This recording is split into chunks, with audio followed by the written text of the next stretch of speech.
Welcome back to the Top Gear Hangout. This is Mike. Today I want to talk to you about the retro 80s commanders possibly getting canceled by Ramen Toy because of lack of interest in vintage Centurions. Yeah, I'm shocked, just like you, there are not very many vintage Centurion collectors.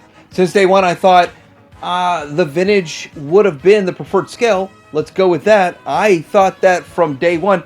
Ramen Toy thought that from day one, but the poll and the information, the feedback, they course corrected early on. They even have a prototype to scale with vintage for their 80s commanders, but they scratched it and went smaller, and it's successful. But now the vintage Apache commander is almost dead in the water, the project, because there's not that many vintage collectors. Today I'm going to talk to you about why this is occurring, why it's so important, the impact this will have on the Centurions community, but I'm also going to give some examples of similar situations in the past. We'll talk about this and more coming up.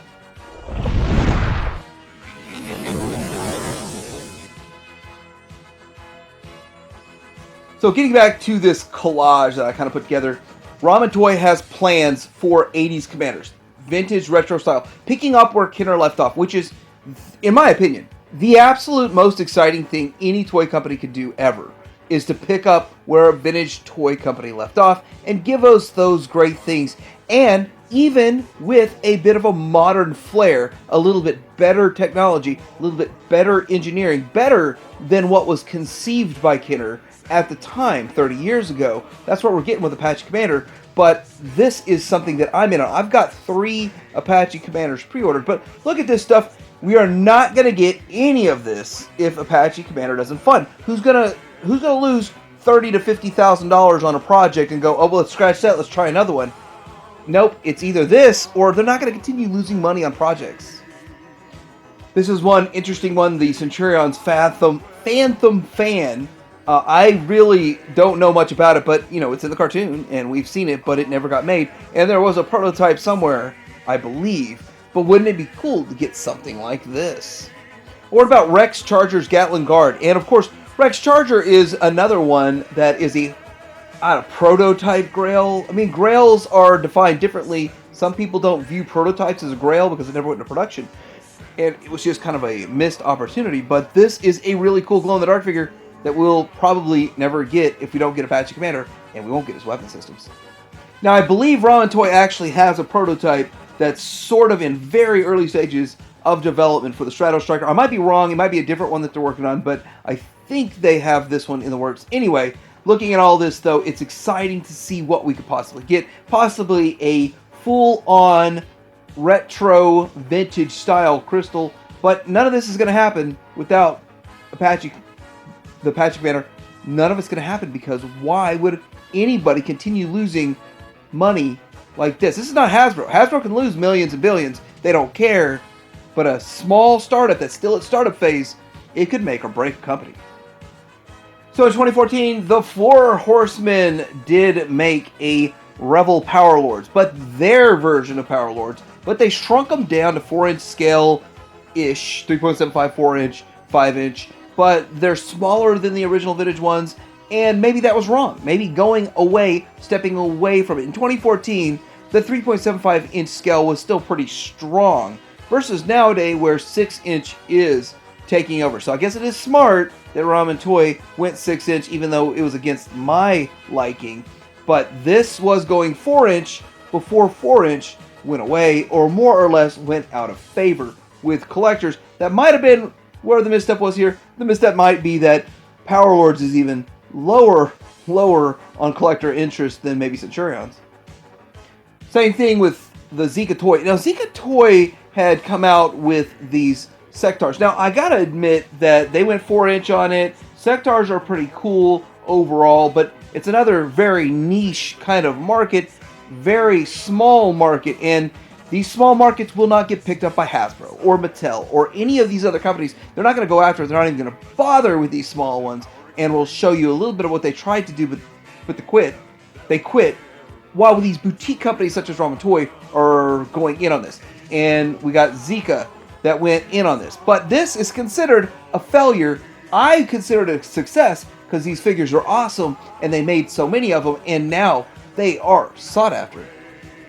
There's a YouTube channel I really like, Nerd Out, and it starts with a K, Knerd Out.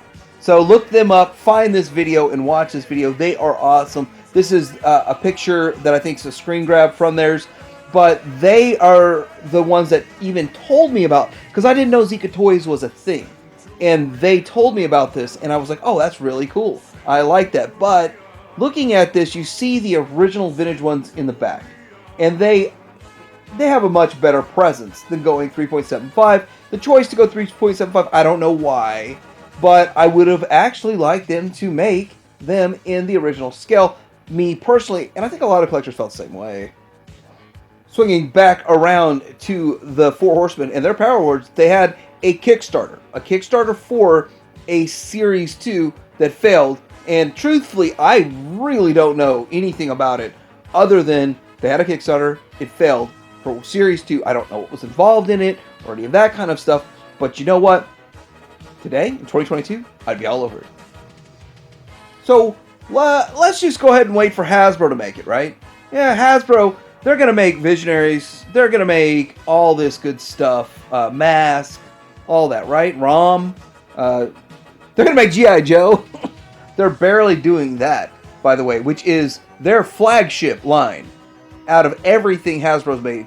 And they're kind of barely trickling out Joe. So where do you think they've got Visionaries and Mask and all these other ones, Action Man and ROM? This was, I think, 2017 SDCC set. And this got all these collectors excited that they're going to go further with this line, all these different lines, but yet they made this and nothing else. Well, a couple more Joes and a couple more Transformers, but nothing else, and that is very sad. Now we've got boutique companies with fan-driven management and top line, and guess what? We're getting stuff we want. Okay, so Mike, what do you even know about Centurions? Like, you made a couple videos, yeah? I have reviewed more or less everything, but I do it in collection style. I don't just do one figure for 8 to 12 minutes. I like to put multiple figures in a video and move through it fast. It gets really boring talking about the same figure for a long time. That's how I do it.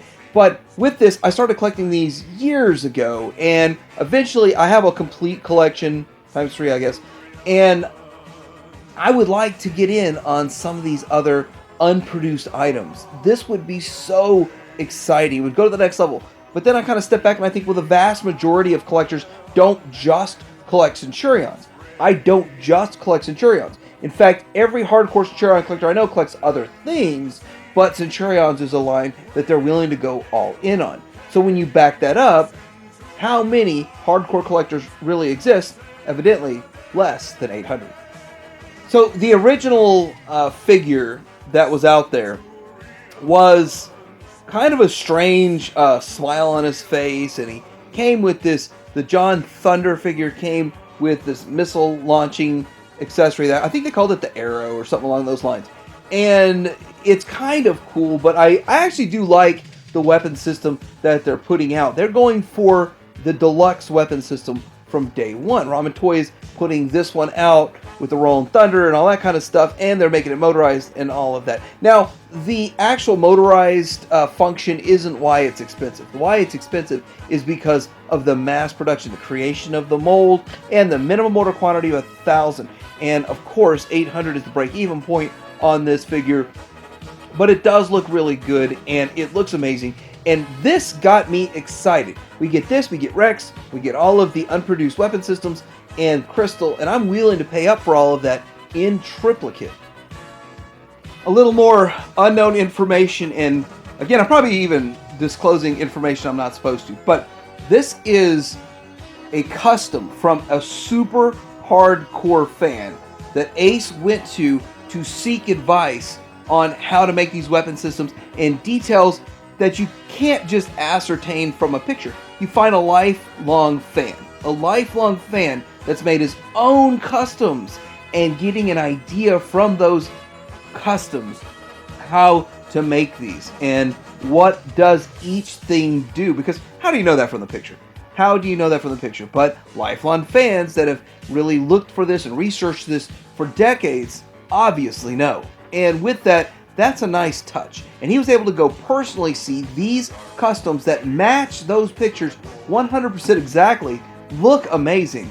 And guess what? We could get these almost one for one if we support this Apache commander. And that's the thing.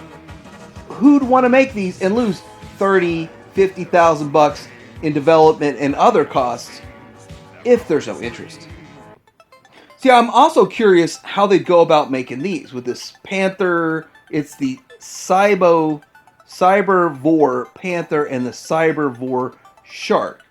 Now, I don't think they'd be exactly like this. There'd be more articulation and more stuff going on with them, but wouldn't it be really cool to finally get these kinds of things? Things nobody even knew existed. That'd be cool. So anyway, I'm excited for what Ramen Toy could do with the Centurions, the vintage Centurions, vintage scale. But it really seems like the community wants 6-inch scale. They want them next to their G.I. Joe Classifieds. They want them next to their Marvel Legends and all of that. Even though I'm a fan of the vintage. I'm a fan of the vintage scale. And I love the increased articulation, while it still looks very classic. I'd like to get both these guys and everything else they have on the list, but, that's probably not in the cards. Unless more collectors are hardcore collectors that step up and make it happen. Well, anyway, I'm off to Walmart to look for some McFarlane Superpowers figures. I mean, roll the dice. Will they be there or will they not? They haven't been announced yet. But hey, Ramen Toy has at least announced what they've got. Let me know what you think in the comments below. Are you in on this project, out on this project? Do you want to see this guy in 6-inch scale and just really don't care about vintage at all whatsoever? So that kind of divides the community a bit. But let me know in the comments below. I want to hear. Like, subscribe. Tiberium Hanger out.